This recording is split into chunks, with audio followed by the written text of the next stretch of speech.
So today we have Beez, man. Beez is an investor, venture capitalist, owner, and host of the Four Ghosts One Mic podcast. It's safe to call her a Twitter influencer too, and owner of the Gifitize or Gifitize, however you say GIF or GIF app. So today we got her on here and she about to drop a lot of gems and really just get a lot of people self-aware, make you all more self-aware. Like that's the whole theme of this podcast today, self-awareness. So what's good, Bees? Let them know what's up, who you are, where to find you, all of that good stuff. Thank you for having me on here, Nate. I'm excited. I've been wanting to do this for a while. I've been waiting for weeks to come on here. So, so yeah, thanks for having me on. I'm Bees, capital_SB on Twitter, capital.SB on Instagram, and I have. You want me to tell them about my book and everything right now, or you want to get into that later? We gonna get into it a little later. First, what I really want to touch on is who is Bees? Because for a long time you didn't even put your face on shit.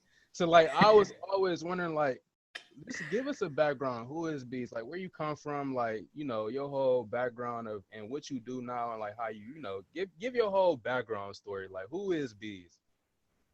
Yeah, so I'm from Arlington, Virginia. I just turned 28, um, and I grew up playing basketball, right? And I got into tech because like I just knew I wasn't going to go to the WNBA or nothing like that. Like as soon as you start making sports super serious, it was like it took all the fun out of it for me. It started feeling like like a job, like it just required too much that I just didn't want to put in. I was more into video games. Like I'd rather be on the sticks 10, 12 hours a day than hit the gym. I was just naturally athletic and naturally good at basketball. So my daddy told me to get into tech. So I ended up going to VCU for computer science, and I ended up getting a job in software engineering. I did that full time, and I did that for a couple of years, and then I decided to go overseas as a overseas government contractor. And all throughout that, like while I was doing that, I created the Gifitize app, which allows you to save gifts and videos from Twitter. And most recently, I came out with my financial starter kit book. And I also have a defense industry guide as well to help people get into the defense industry. But just me as a person, like I'm just a regular person. I didn't want any type of like fame or anybody to really like notice me because I never really wanted this life, right? And then before I had even showed who I was, stuff was already getting weird for me. I would say I probably only had like 3,000 followers at the time. I was coming back home from overseas, and like somebody who followed me, they were like, "Yo, like I know where you live at. If I don't meet up with you when you come home, like I'm gonna blow up your house." And I'm like, "Okay," and Oh, that's when I went like super anonymous. Yeah, that's when I just was like, I stopped posting like pictures of my surroundings and stuff like that on Twitter. Like I went like super yo, anonymous. Yeah. So I was anonymous at the time, but like I did post pictures kind of like of my neighborhood and stuff like that. And if you knew where if you saw the pictures and you knew the area, I'm sure you knew where I lived at. So it was just weird. So that I mean that's really all it is. It was really no, I wasn't really trying to be mysterious or anything like that. I was just trying to keep my privacy at the end of the day. And that's it. So, I was anonymous up until earlier this year, which again, some more Twitter shit happened, and I was forced to come out of anonymous, that's so forced to not fucking be weird, anonymous anymore. bro. Yeah. That's that is so fucking weird. So like that shit is weird as fucking actually really scary. So like, all right, let's move into like your the Twitter, how you started really growing on Twitter, right? To even begin with. Like, what were you doing on Twitter to really grow your following? Because right now, how many followers you have? You had like 20, 30K or something like that? No, I think I'm almost at 24,000. So like I think. how did you Yeah. what were you doing to get to really get build your following? I mean, I wasn't. That was never really my plan, right? So I've been doing the same stuff on Twitter forever. Like, so the stuff I'm doing now is the same stuff I was doing back when I had 500 followers. Like, I had 500 followers for probably like 8 years on Twitter. So what really made my Twitter start growing was when I came out with my cryptocurrency thread back in 2017. So that took me from like, I think I had like 700 followers up to 2,000, right? So it took me from like 700 to like All from a 2,000. thread. Yeah, basically off that one thread and just talking about crypto all the time. So just me and all my friends, we would always talk about crypto just because, like, that's what we're into. We were making money and we're like, hey, black people, we're like, yo, y'all need to get into this crypto stuff. Like, it's money to be made. Like, this is gonna be the future of money, all of that kind of stuff. So we would just talk about it every day. And then, like, as people started making more money and started noticing Bitcoin and Ethereum and Litecoin more, we got more and more followers. So it really brought me and like all of my friends who were talking about crypto, like it gained us a bunch of followers. So I would say like by the end of the crypto crash, I probably had about 3,500 followers, I think. And pretty Um, much, so pretty much like ultimately you just had you had a viral post. People saw you.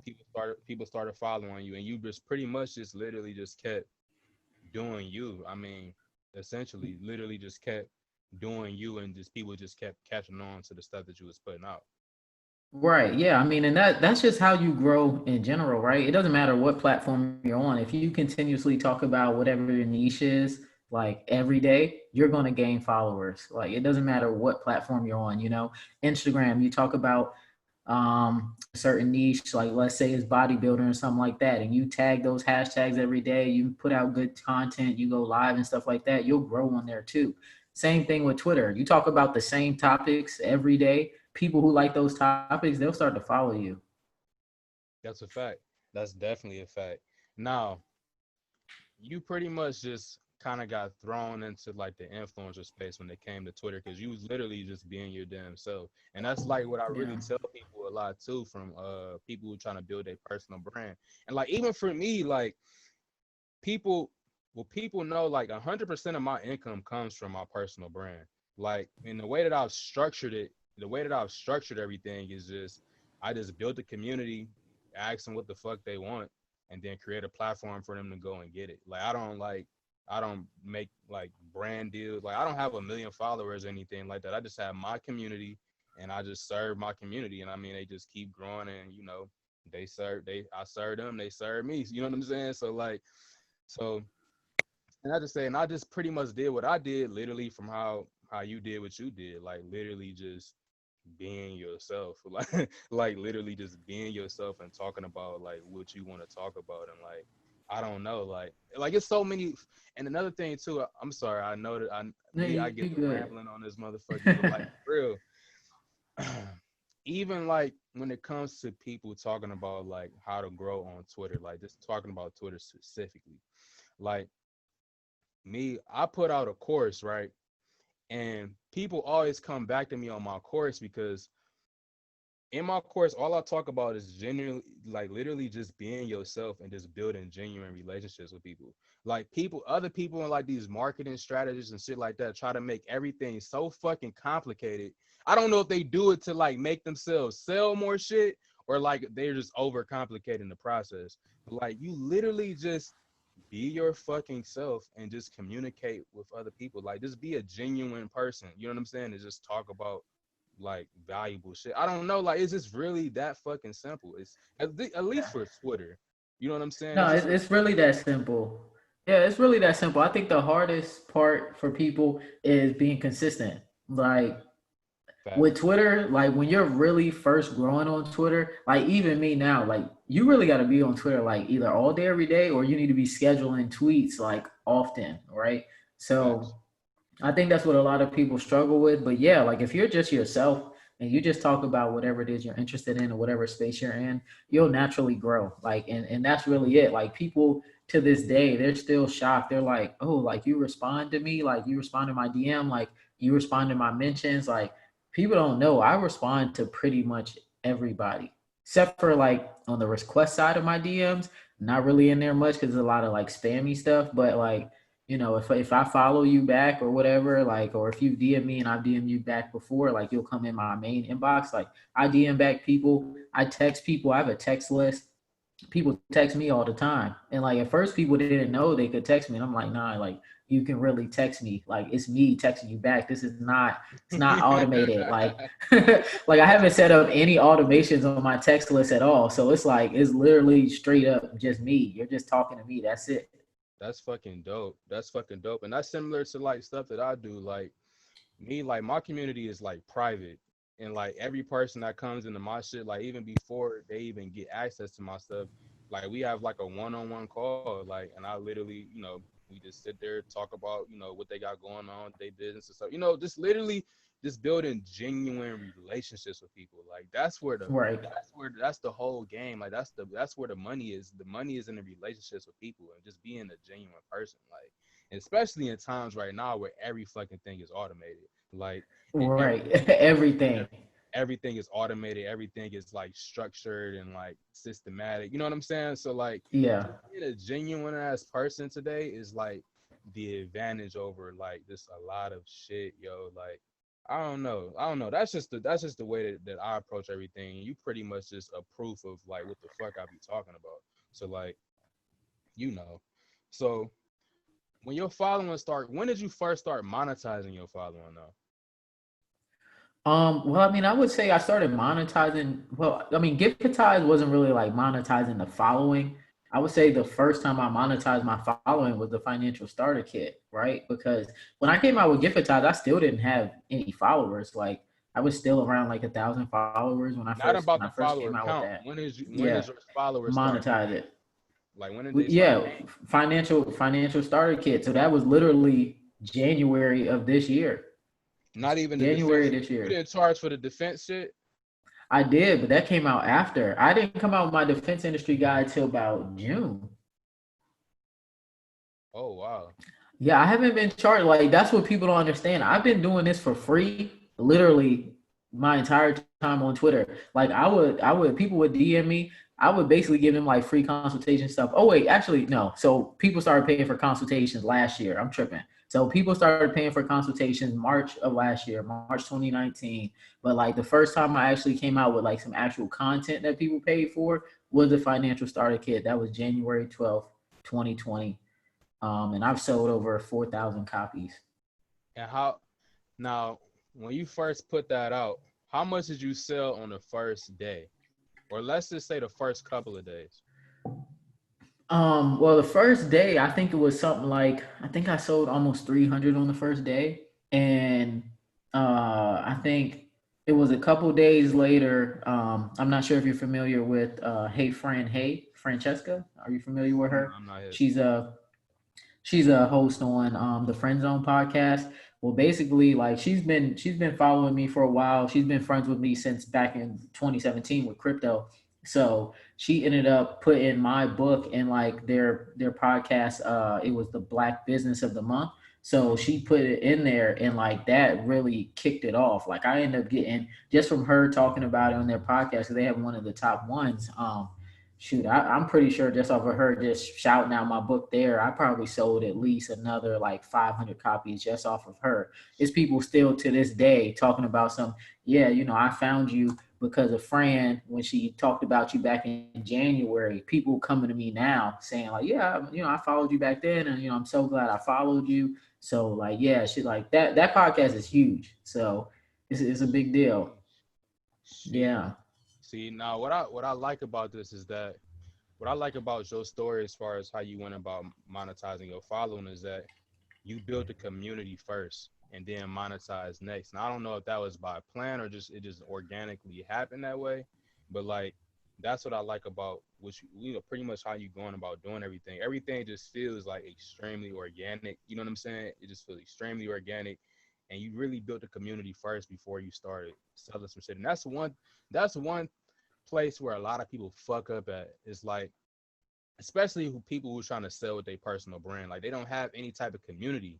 Like they just come out with some shit and put it Right. out and then wonder why it's not selling. It's like nobody, you don't have any attention yet. Like you don't have anyone's attention. You know what I'm saying? That's what I be Or telling people. trust. Exactly, or trust, and that's what goes loose back into that relationship shit. Like Hmm. that's what I tell people. Like before you focus on selling any damn thing, it's another thing that I talk about a lot on my Twitter. Because honestly, what's in my Twitter course is in my goddamn is for free on my page. I just put it in the course. Number one, all right, number one, guys. I put it in the course just to see how many I can sell on the first, on the first. Just by putting it in there to see how many I can sell in the course. So the shit started selling. I'm like, oh shit. I'm like, wow. But secondly, I started selling that shit because people kept asking me the same questions over and over. So I just made like a little book where you can just find every damn thing. But like shit, honestly, everything is honestly for free. So like, I don't fucking know. That's beside the point. But looping back in, the fucking relationships is like so key. Like that's what you need to focus on first is building a community first before anything. And that's what I really like about the way that you grew your following. And I can pretty much assume like the followers that you got on Twitter are like transferring over into Instagram or pretty much wherever else you go, right? Yep.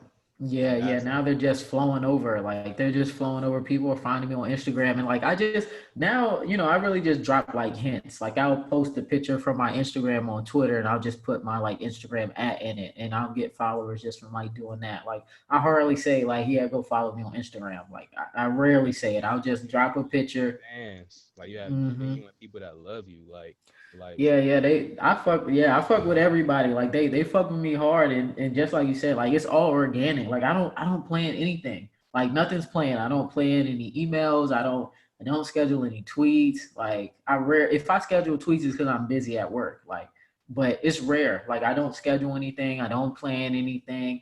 I just like if I feel creative, like if I get like that if I get inspired and I want to write about something I feel like my community needs to know, like I'll start typing and I'll just send it out. Like with my emails, my text, everything. Like when I send those texts on Friday, I could automate that stuff way early in the week. When I mm-hmm. send out those texts, it's literally like me right before, like, what do I think people need to hear? Type it up, hit send, it gets sent out 5 minutes later. Like my stuff, like I have the automations, but it's mainly only in my email sequence and stuff. Outside of that, it's like it's not really automated. And see, and that's what I like. Now, you mentioned while you were at work, right? So you're an entrepreneur, but you were still doing all of this shit you were while you were working, doing what you do. Now I really want to touch on this because a lot of people are not fully self-aware of who they are. And what I mean by that is a lot of people think that they need to be full-time entrepreneurs. Like they think that they need to be full-time entrepreneurs, full throttle, the whole nine.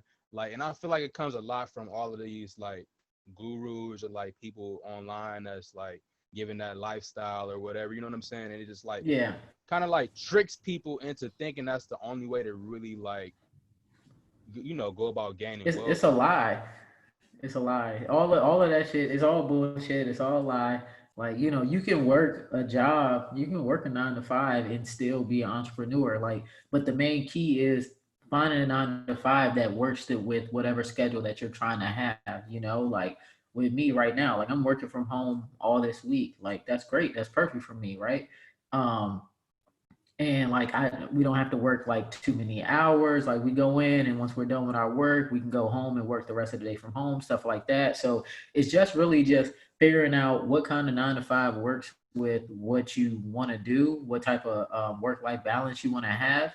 And then like it also helps you can take your 9 to 5 money and invest it into your business. Like that's how I get all this stuff started. Like Giftize started with my 9 to 5 money. My business now, my personal brand started with my 9 to 5 money. I mean, I was really just showing my regular life. Like it was not ever supposed to be anything that it is now. I was just showing my day-to-day life. That's it. Mm-hmm. So, and with what you're doing currently, and I still want to kind of dig in deeper into what you're doing right now. For people who may be interested in it, but with what you're doing, can you see yourself Oh retiring yeah. the industry? Yeah, I'm retiring right before I turn 30. So the only Sheesh. reason yeah, the only reason why I'm retiring is just because I'm getting to the point now where I know I need to serve my community more, right? I know I can't have the like cuz right now like I commute an hour to work and an hour back home, but like I need to have all my time. Like I don't need to do any of that. I still go overseas. So I'll be going overseas next year. I'll be going to Saudi Arabia next year. So of course I won't be able to be as active on Twitter. I'm going to be in the Middle East. I'm going to be working completely different time zone, right? So I have to get all of my automations and everything up and running before I get there. So I know I want to be able to give my community my all, and I want to just focus on investing. And I'm gonna have it to where my passive income, it basically covers that same amount of money I was getting from work, right? So that's really how I'm going about it. Like there's really nothing wrong with the job. It doesn't fit with where my life is going. So, and with what you're doing, you're happy in what you're doing, right? Yeah, I'm happy with it. I have no complaints. Like if it fit in with what I was doing, right? Like if I wasn't getting as big as I'm getting, I could do it easily for another 10 years, And but this is I and need the this is time. really what I love right here. This is really what I love because when people get in this like cloudy ass zone of like I said, thinking they need to be this full time entrepreneur. Then some people actually jump into it. Now they literally fucking miserable, or just literally just failing altogether. You know what I'm saying? Literally just failing altogether because they're just not fully like self aware. Because I'm the type of person where I believe everybody needs to be an entrepreneur in some way, but everybody doesn't need to be a full time entrepreneur. And like even just speaking from my case, right? And this just goes back into self awareness, what makes you happy and shit like that. Like me, I can easily like build like a marketplace or something like that, like Fiverr or something like that. Probably not as big as Fiverr because I just don't have the fucking drive to do that. Like I just don't care that much to like try to build something as big as that. But like just literally serving my community, I can easily go like the full structured, platform route and stuff like that. But me, I'm just fully self-aware as far as who I am, what I want to do, and what makes me happy. So like number one, me like of people that's new people that's in the community, new people that's watching this or whatever right now. Me, I'm 23 years old. I'm 23 years old. I made multi six figures literally just from being myself. Like literally just from being myself. I know for a fact I don't want to build anything that big. I literally just want to like build a personal brand cuz me I have like a weird thing where I don't know. I like being like recognized for shit. Like, and it's like a weird. It sounds bad, but I mean honestly, I'm just self-aware as far as like what I like. So like, and that falls into like building personal brand and shit like that, or being like influencer-y like type shit. That's what I like at this stage of my life. You know what I'm saying? And as far as what I want to do. Also, another thing that I really want to do like is like really like explore myself and like explore different things, like really just like be young and just have the freedom to really like explore myself and not be tied down to like staff, like a bunch of staff and a bunch of other different shit. And like Right. I'm just fully self-aware of a lot of these different aspects of who I am, and then I just created my lifestyle around who I am. And that's the same thing with you. Like you know who you are and you build a lifestyle around who you are. And it just all boils down to like self-awareness. And what I tell people, like, you need to know like who you want to be and who you are and try to like map out what you want to do around that. You know what I'm saying? So like, Yeah, yeah, that's what I call it. I call it, you reverse engineer your life, right? mhm, So you figure out where do you want to be, what does your future look like, and figure out how do you go from point Z to A, and then once you map that out, actually go from point A to Z, and that's really all you have to do. And just like you said, it's important to be self-aware because, like, say you get into a business where you gotta be on the phones all day long and you're not the type of person that likes to talk to people on the phone, like it makes you nervous, you clam up, like clearly that's not a business you should be in. So if you understand yourself, you would already know, like, hey, I need to just leave that alone because that doesn't even fit me. Maybe I need to do something more where I can just sell something through a website and just facts. have like somebody do customer service for me through email or something like that. So like it's just really important because just like you said earlier, the gurus and all that stuff, they peddle and push and preach a bunch of bullshit. So people, they don't really understand themselves, which is why it's so hard for people to finally figure out what is it that they really want to do, and what type of either business they want to start, personal brand they want to have, niche they want to go into. Like, it's hard for them to figure it out because they really aren't sure what they themselves like. They just keep listening to these gurus. Facts, facts, facts, facts. So like y'all audit yourself, be honest with yourself, be real with yourself. So like moving into like what you doing with the defense industry, break down what you doing and like how people can actually get into what you're doing currently as a career. So the defense industry, like, it's really big, but it primarily focuses on like engineering and business and finance, and things like that. So, in tech as well, I always consider like tech a part of engineering. So basically, like, if you want to get into doing what I do, you would have to get a job with either the federal government or a government contracting company, and usually that requires either some certifications or a degree, and you just apply to the jobs, and you get the job, you get into it, and that's really how you get into this. But a lot of the jobs do require government clearances, so that's a big hurdle that people struggle with. So what I do with my defense industry guide is I tell people exactly how to get into the defense industry, um, how to find these positions that will sponsor your clearance for you, so you don't have to, because that's really the hardest part. Like, if you need a clearance, the hardest part is going to be finding a position that's going to sponsor you for that clearance. So I teach people exactly how to find these jobs, and get into the industry. And then I also teach people how to get overseas. If they want to be an overseas contractor, I teach people how to find those positions, and what type of certs they need to get into that field. So what are the perks to number one, what are the perks to working with the government and working overseas? And you're talking about being in tech, right? Being in tech and Yeah. the government. Um, I mean, perks, you get Worse, paid worse, well, worse is just a regular company, right? just a regular company. Oh, so the perks really are that, like, you're in demand, right? These type of jobs are never going to go away. This is a specialized skill set that you're not going to get anywhere else. Like, the type of technology that you work with the government, you're not usually going to work with that anywhere else. Like, unless you're doing like web development, of course you can do web development anywhere. But when you're working on these government systems, these classified systems, you're not working on that anywhere else. So, um, just having the clearance and having this kind of experience, like, you'll always have a job. Like, you will not go without a job ever. So you might get, you could possibly get laid off with like a furlough or something like that, but you're not going to be jobless for long. Like, I can What type promise of you money can that. people be expecting though? Because I have a family member that works for the IRS and he makes around like 150, 200. So Mm, like but that's not like what you're talking about, is it? Or is it the same shit? no, not really, not really. He works for the IRS, so he's probably doing like finance stuff for them, I'm sure. Mm. So I'm talking about more like, so if you're in the States and you're doing tech, like, it really depends on your skill set and the type of clearance that you have. I would say like entry level, you're looking at between like 75, 80,000, probably starting out. Mm.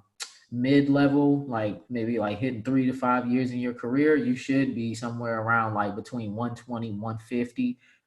When it comes to overseas contracting, if you're doing like engineer type work or technical work, overseas contracting within the tech space, you're going to be making between like 120 and 300,000 plus. It depends See? on, yeah, it depends on your skill set, how long you've been doing it, and like what kind of contract you get on. Yeah, it's pretty crazy. The money gets crazy overseas, man. Like, the contracts, like, if you're on a brand new contract, and they have like crazy bonuses. Like, I've heard of some contracts where they're giving people like $3,000 bonuses every 90 days, or $10,000 bonuses every 90 days. Like, it really depends on, it depends on the contract, man. And the money is tax free too. The first 107,000 is all federally tax free. So it goes pretty far, and they pay for all your living expenses. So, your While you're car, overseas, hotel, yeah, while you're well, everything, car, hotel, food, everything is paid for. So that's why, like, I tell people, You know, if there's something you really want to do, you can do it for 3 years, come back home, and you'll be good. Like whole new life. So pretty much while you overseas, you just stacking.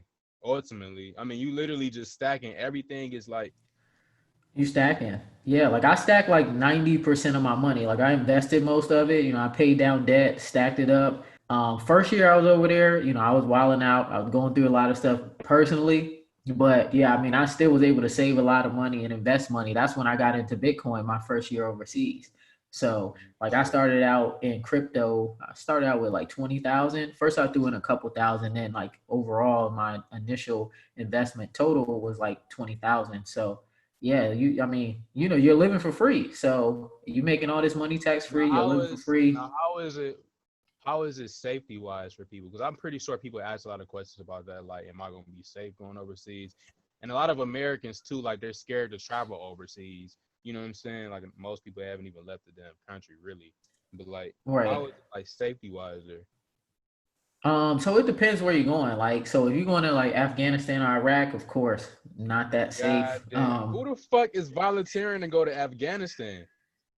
Trust me, people Do they do pay it. you People more? do it. Do they They pay you? do.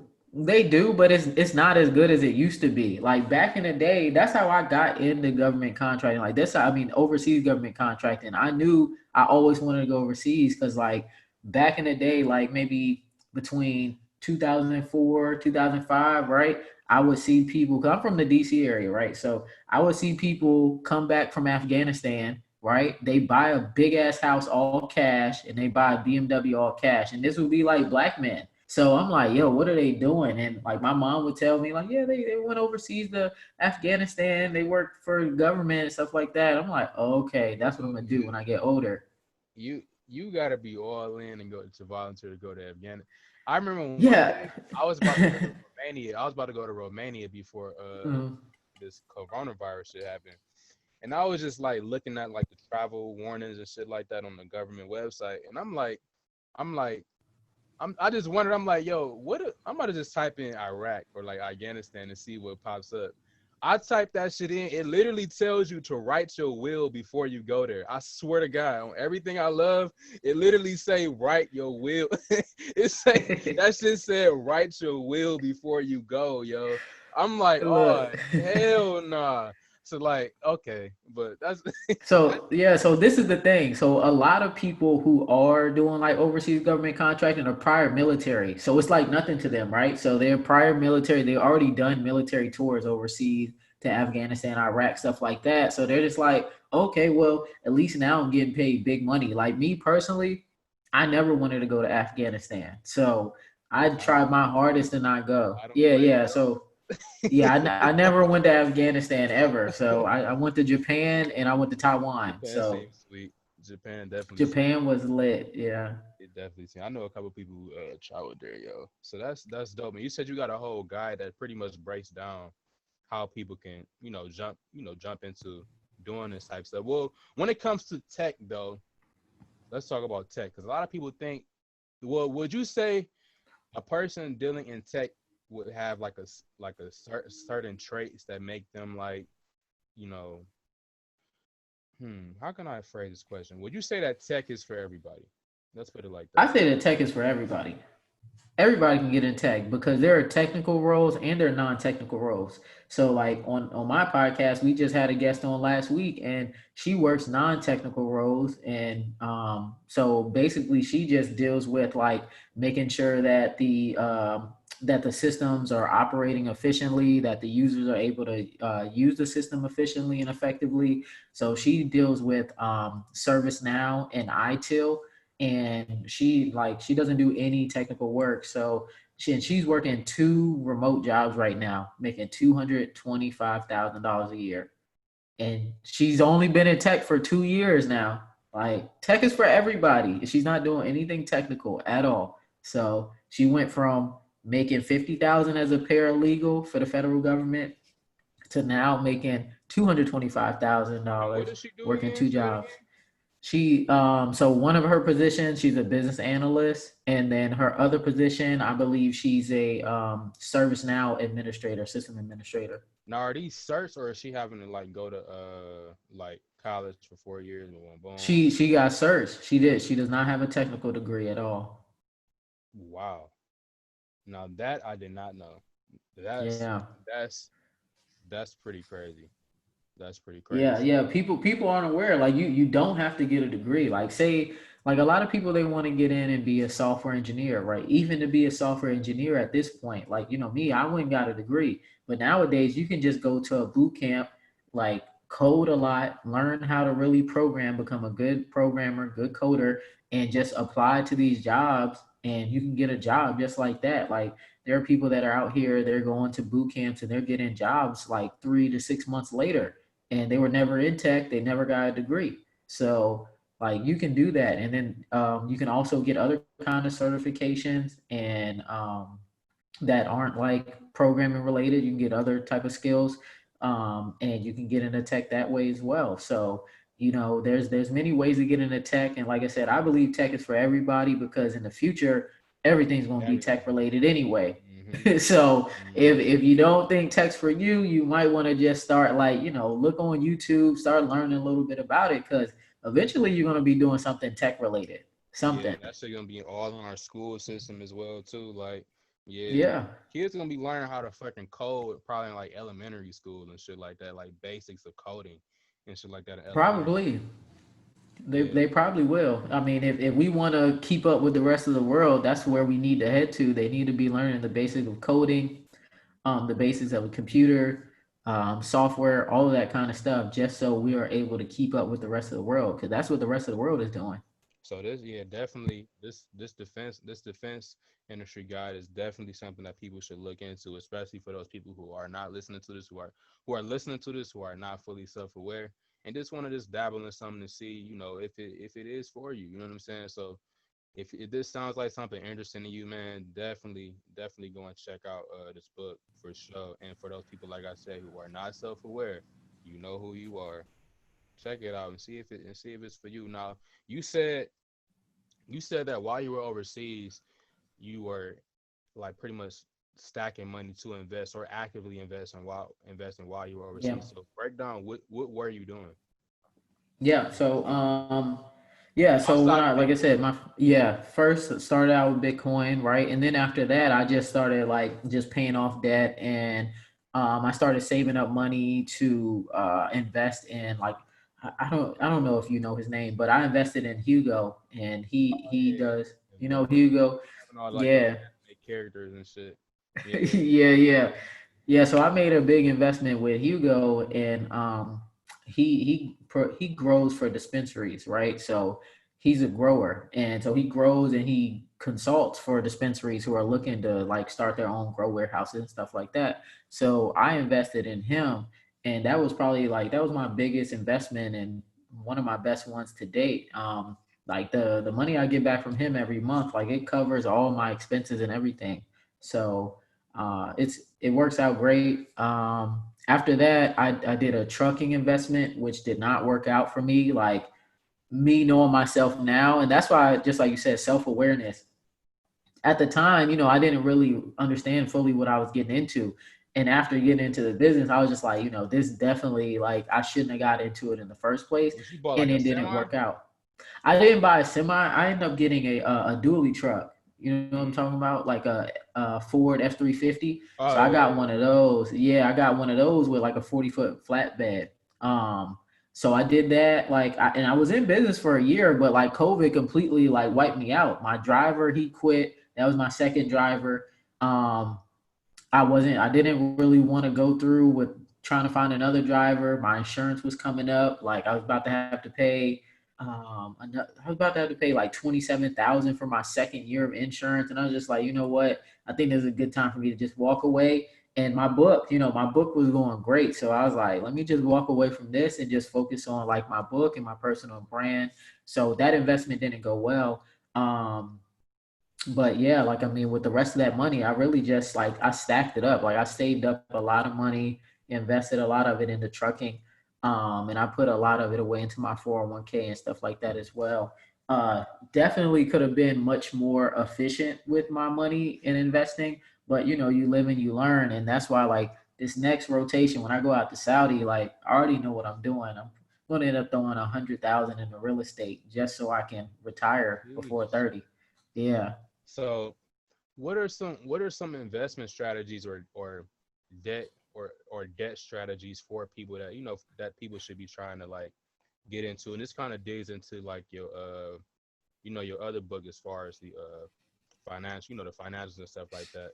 So break down a strategy that you think people need to be paying attention to, or just like a leak in a lot of people's finance that they may not be paying attention to, or whatever. You know what I'm saying? This has like a little Yeah. preview of the book that you have right now. Yeah, for sure. So I would say for everybody, first off, you need to get an emergency fund. I'm sure everybody knows now after COVID that you need to have some money saved up. So, like I say this right in the book, like the average American doesn't have $1,000 saved. So, first, you need to start out, get your emergency fund, get those at least 3 months worth of expenses saved up.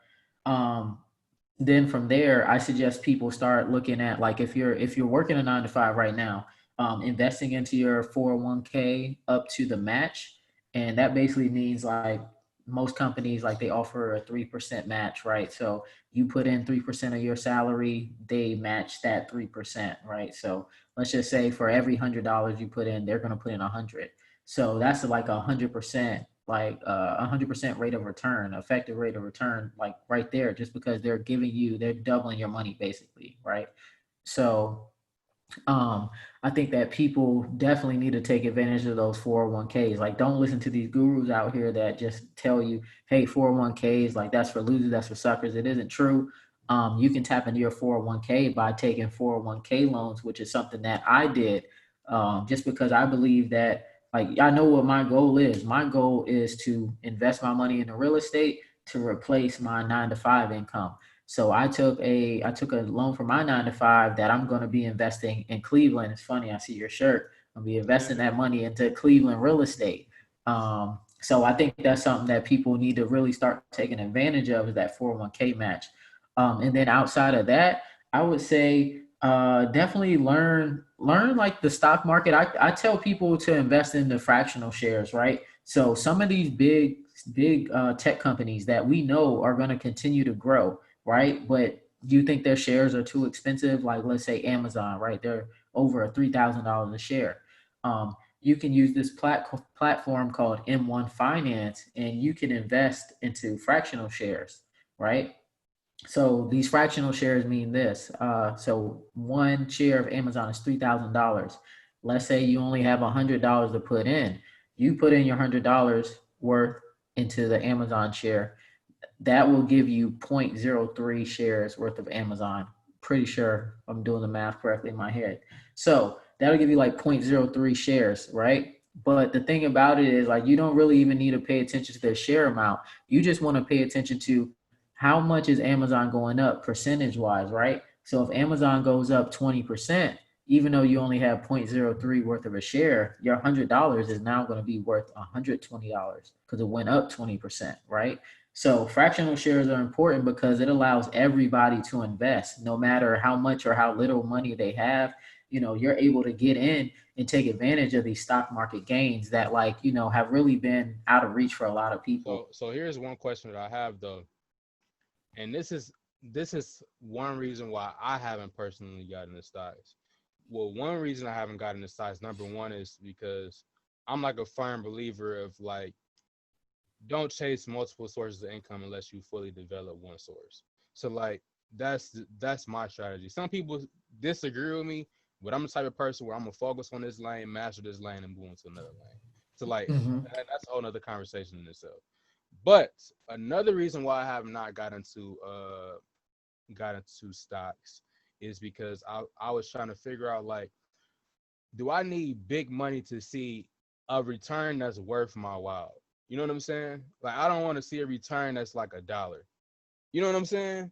So like, do you need, Right. like, would it be worth putting your money into stocks, or trying to get into something that's like more real estate related or like econ related? You know what I'm saying? Like, is it worth your while, or is this just like something that you like put out and forget about it. Like you put out something in the company that you believe in, and then you forget about that shit and just let it just keep accumulating, accumulating, accumulating.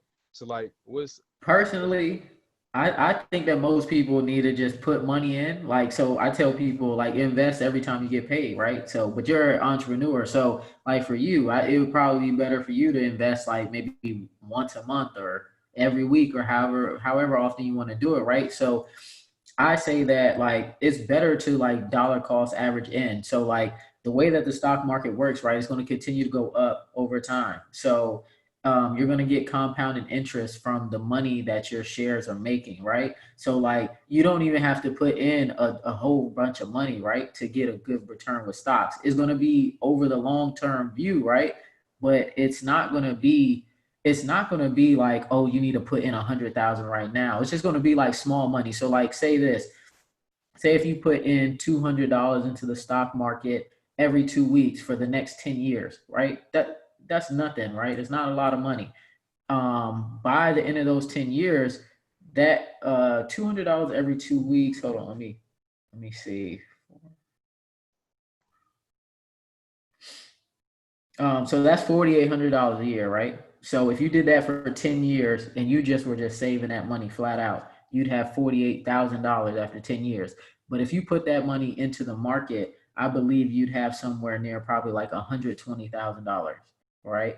So so like it grows exponentially. Like I'm gonna have to show you like the charts. Like it grows exponentially over time. So it's a little bit of money, and I have a thread on it on Twitter as well, like showing how putting $100 away every 2 weeks, you could have $100,000 in like 10 years. Like, and you gotta think, I think it's about 15 years.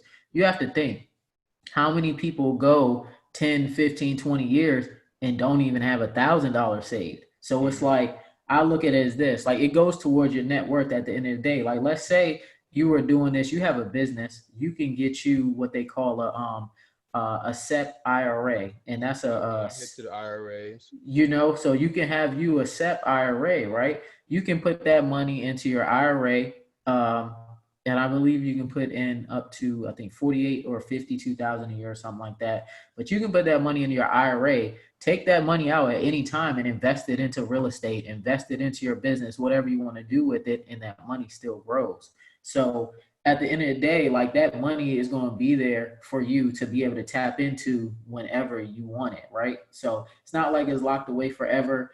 Um, when it comes to like seeing a big return at one time, of course, yeah, you'll have to put in a lot of money, right? So if you want to see like a massive return, like every month off of dividends, or like so let's say every year, you'll have to put in a lot of money. But I just think like if you put in just a couple $100 every 2 weeks into the stock market, like you'll be better off just because it's small money and you're keeping it invested, and like your money's gonna grow, right?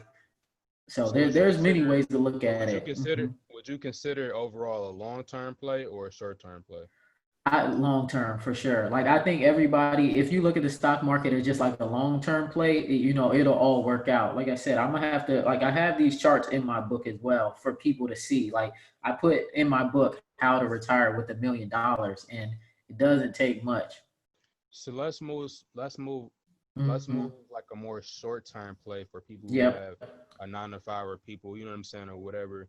What's a short term investment play that you may be doing, or may recommend for somebody? Because I heard you say something about like tapping into a 401k loan or something like that. I'm not Yeah. aware of what 401k loan is, or Hmm. if you can explain that.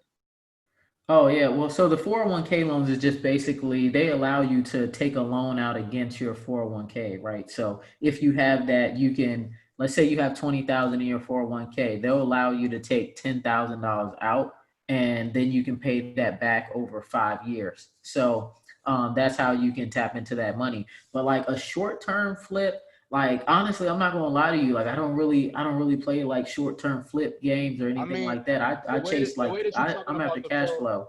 the way that you're talking Yeah, about the 401k, the way I'm thinking the about it loan. is like Hmm. look, I got a 9 to 5. I want to buy some distressed properties to fix up and rent. Right. Right. So then I Yeah. can be like, yo, I can get this 401k loan take out Yep. 20K, buy a property or two, and then start. You know what I'm saying? It's like that's Yeah, what I yeah, was you can thinking do about. that. Yeah. You know what I'm saying? Yeah, you could do that, but that's not really going to be short term. Like you're going to get the property quickly, Right. in the short term, but it's going to be a long term hold. You're going to hold those properties, unless you plan on flipping them. Now, So quick question though, when you go about doing the 401k thing, do they base giving you the money off like your credit and shit like that too, or? no, it's not based off your credit or anything. So that's the thing that's nice about it. Like, so when you do these That's 401k fire. loans, it's not on your credit. It's not based off your credit. It's literally only based off of how much money is in your 401k.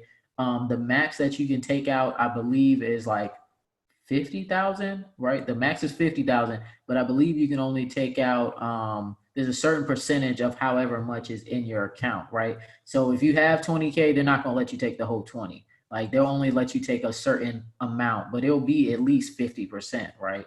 So I believe it's somewhere around like 60, 70% they'll let you take a loan out. That wow, I've never heard of that. I haven't even Yeah. heard of people doing that. Yeah, yeah, I yeah. wonder if So people are actually aware of this shit. no, a lot of people aren't because the thing about it is like it's crazy, the way that America's set up. Like they tell people, yeah, take out a 401k loan to buy a primary home. Nobody says like take out a 401k loan to go buy investment property. Like I was told on Twitter that I was giving out bad advice, right? And I learned this from somebody who she lives in Philadelphia and she has 40 units. Like she has 40 units and she makes almost I think 35,000 a month from rental income. And she's the one who told me, she's like, hey, you got all this money sitting in your 401k. You can take a loan and go buy these properties that you want to get. Like that can get you started in like real estate. And I'm like, okay, that makes sense, right? But the average person, they're thinking like, oh, that's very risky, that's this and that's that. But it's like, when it comes to investing, it's about running your numbers first, making sure that you understand what you're getting into and not getting over leveraged. So taking that money that's like sitting in your 401k, you take that money and you pay it back, and then you'll have that money still in there, right? So it's not like it's just withdrawal, it's a loan. So as you pay it back, it goes back into your 401k. That's fucking fire, yo. I did not know that. So a lot of people who have been working these jobs for all these years, I know a lot of people even in my family. I'm really gonna ask a lot of people in my family about this and see if they even know. Because I know a lot of Yeah, people let in them my family know. who have 401k and who just been letting it take out, the money Yeah. boom and don't even know that they can take advantage of this and really start. Because this thing make a lot of people financially free, honestly. It can. It can, because that's why I was saying like it's so important to take advantage of that match. So like let's say you got 20,000 in your 401k and you only put in like 10,000, right? Let's say you put in 10,000 but you got 20 because your company's done matched you, or you have more than that because it's grown. Like you put in 10 and it's worth 25, right? And then you're able to take out a loan for like 15,000 and go get some property, right? I mean, it really can change the whole trajectory of your life if you're able to take money from your 401k, get the loan, and get some property. Like, because a lot of people they'll say like, "Hey, I don't have the capital, I don't have this," but you have all that money sitting in your 401k, and then the stock market is very overpriced right now. That's why I took mine out. I was like, "Hey, me, I might as well do it right now because I can do this, and that allows me to protect my capital that I have right now." Because as it lowers too, because the stock market goes up and down, as your 401k balance lowers, the amount of money that you borrow lowers as well. So, one of my close friends, he did this and he went and bought two properties in Norfolk. So he already had some properties, and then he went and took the 401k loan and bought two more. That's fucking crazy. That's really insane, yo. Yeah, That's man, and it's not on your credit. It's nothing like that. It's not on your credit. The interest rates are low. Like the interest rate is mad low, and the interest that you pay back. This is the cheat code. The interest that you pay back goes back into your 401k. So you're not paying your 401k provider slash broker. You're not paying them anything. The interest you pay goes back into your account.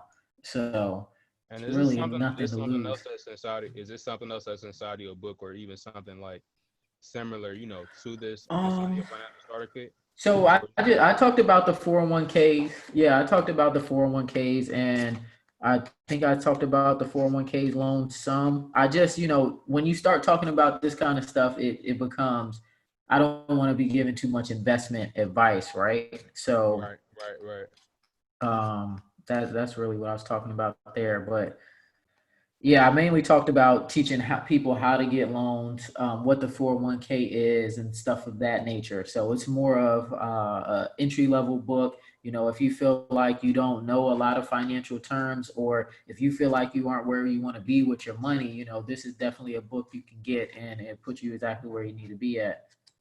See, I like that. So smart is literally what it says, a starter kit, like literally. Yeah, literally, but it gives you everything you need. So yeah, it hooks you up.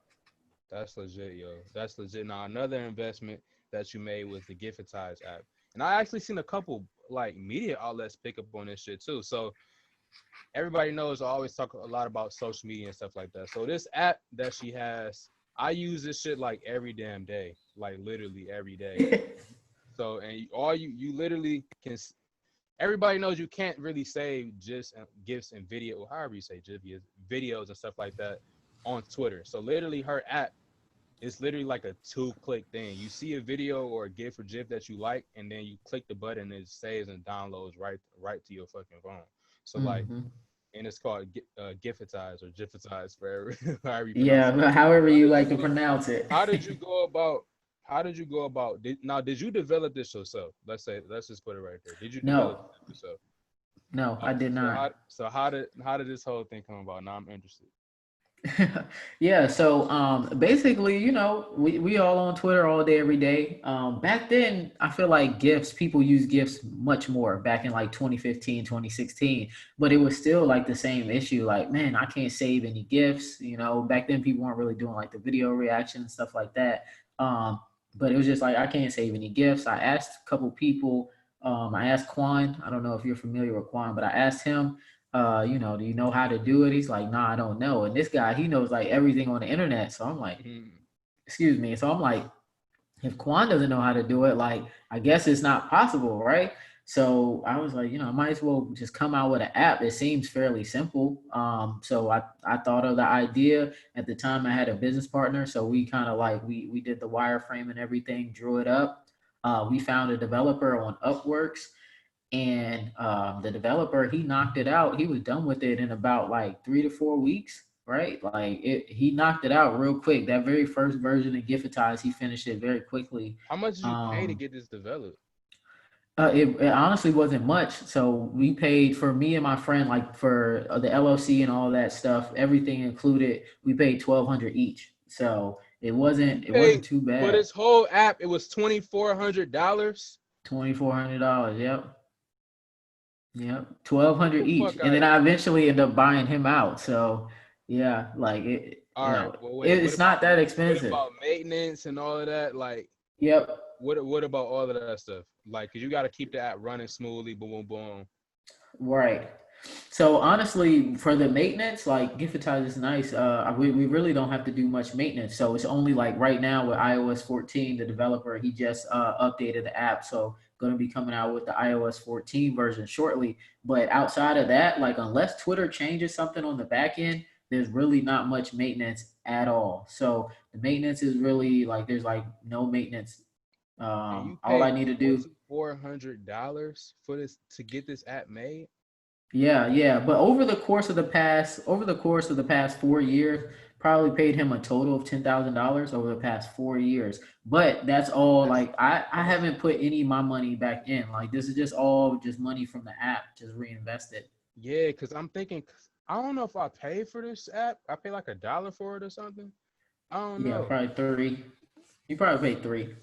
It's three I dollars know, now. I know, yeah, I know. I pay. Now, Yeah. would you ever think about putting on subscription though? Because honestly, I would pay for Look, I would pay for it on a subscription basis. Look, that's I was just about to tell you, hey, to your listeners, if you want Giftize, I pay for the pro now because we're gonna let people be grandfathered into only paying a set price. But yeah, we're switching to a subscription model very shortly. Like once the Android version comes out, which is coming out in November, we're switching to a subscription model. So it's going to be $1 a month for anybody who wants the pro version. It's going to be $1 a month for that. And how many downloads So you have right now? we're over 500,000 downloads. Damn. Yeah. But I think it's gonna go like honestly, I'm not gonna lie to you. Just like how you said, you master one lane and before you move on, I should have really like when I went into trucking, I really should have focused and honed in. I like imagine if I would have even just took $10,000 of that money because I put like 30 into the trucking. If I would have put like 10,000 into Giftize, imagine where it'd be at right now. So it's just like it's gonna You be would be big. sitting on you. I honestly could say you would be sitting at least quarter mil, at Easy. least quarter to half easily. Easy. Yeah, easy. Like honestly, the app, I have not been monetizing it how we're supposed to. So that's why like I was like, look, I gotta stop bullshitting. We gotta stop bullshitting. We getting this Android app out in November because we've been saying Android coming soon for years. And I'm like, look, let's get this Android app out. Let's switch up the business model, switch this to subscription for the pro users, $1 a month, and let's actually do what we need to do with this app. So 2021, like big things are going to happen with Giftize. And again, that's why I have to get rid of my 9 to 5 because I have all of these different products that I came out with, all of these different things that I've created, and they need to be nurtured. Like I can only do so much when I have my 9 to 5 as well, and I'm going overseas and traveling Mhm. and stuff. So they need to be nurtured, and I want them to grow properly. That's really crazy. What more than anything, what blew me away is how much you paid to get this app made. Like, like Yeah, it's not. that It wasn't that expensive. Yeah. that literally blows my fucking mind. And then also like another thing that I wanna piggyback on, because what you're doing with that app is literally it's not the same thing as what I'm doing, but it kind of falls into the avenue of you don't need to know how to do everything in order to sell shit. So like for example, me, I sell websites, fucking graphic designs, video editing, social like a lot of shit that I do not know what the fuck I I probably would never even be able to learn it in my lifetime like cuz my brain is just like not there. Like All right. I know what I'm skilled at. I know I'm good at sales and I'm good with people. Sales Mhm. and people. That's what I know how to do. So me, I'm like, look, I like that. Now I like that. I'm going to sell it. I'm going to sell it, right? That's me. Or if I feel like it's something that I want to make, if I feel like it's a service that I want to make, I'm like, okay, who do I know who can create this service for me? Go link up with them, be like, yo, we match everything up, boom, boom, boom. Now I have a service made. I don't know how to do it. I just know how to fucking sell it. You in your case, I don't know if you know how to make an app, but I know that you didn't make Nope. this fucking app. So like you didn't make the app, but you paid somebody to make it, and now it's an app that can potentially get you at least a quarter mil. So Yeah. it's like yo like, and I feel like this is something like people out there who may have ideas or something like that that they think they want to sell and feel like they gotta go like the long route of like learning every single step of how to do it and how to do XYZ. Like no, yo, like if you want to do it and you feel like that's something you're really passionate about, find somebody who can fucking make it, put a team together who can fucking make it, or in some cases operate it for you, and then just get the moving if you got the bread. Like like you see it with her app, you obviously see it with me because you know damn well if you purchase from me that I don't know how to make a goddamn Shopify store or know how to make anything else. So like yo, like if you got the bread, go ahead and move with it. And like you see these fucking athletes and shit opening gas stations and all. You think these motherfuckers know how to operate any of this shit or build any of this shit? Hell no. Hell no. So like you literally see here with me and her pretty much how to go about doing this shit, yo.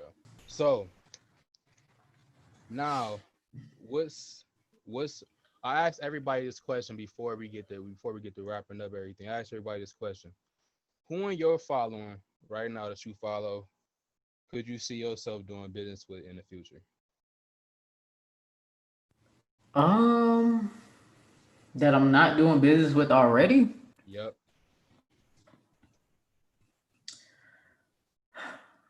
Uh, Honestly, I'm not even gonna lie to you. Twitter's a little weird, so probably nobody.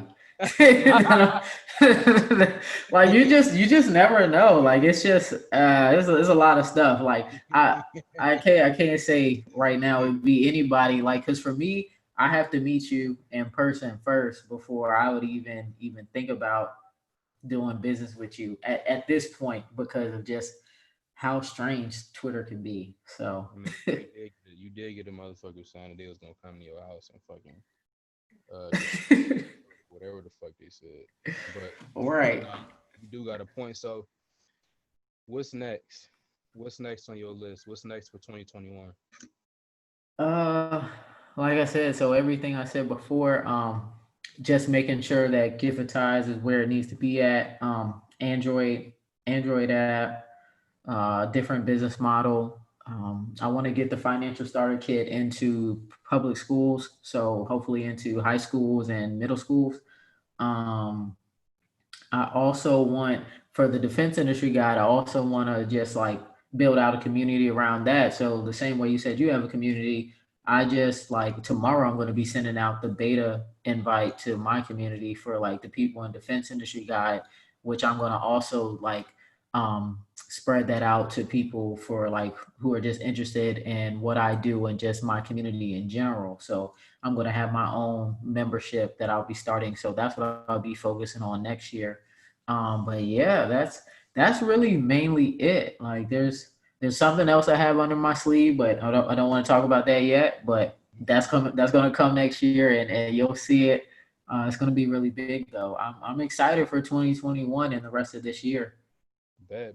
Sounds like you got some shit up your sleeve. So look, I definitely appreciate you coming on this podcast. And like everybody, look, this podcast is all about self-awareness, knowing that building relationships on social media is above everything else. And then number three, we throwing a little gem in at the end of like, look, you don't need to know how to do every fucking thing to build what you really want. If you have the cash or you have the right relationship building skills, she literally just found a developer for fucking $2,400. That's fucking crazy.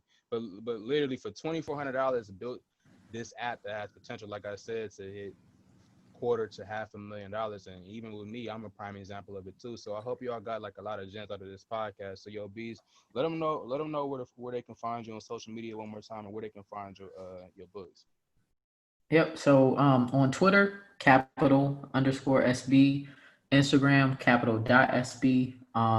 You can get my book on financialstarterkit.com. And then you can also get my defense industry guide at di.capitalsb.com. Um, and yeah, I think like I have a blog as well. I always forget about the blog. So you can find my blog on capitalsb.com. Um, so yeah, thank you for inviting me on, Nate. Had a great conversation with you. Um, we definitely gonna have to chop it up again next year just to see where I'm at and see where you're at. And yeah, let's just keep this going. Thank you, and most def. So that's it, everybody. And until next time, peace. And bam, that's the podcast, yo.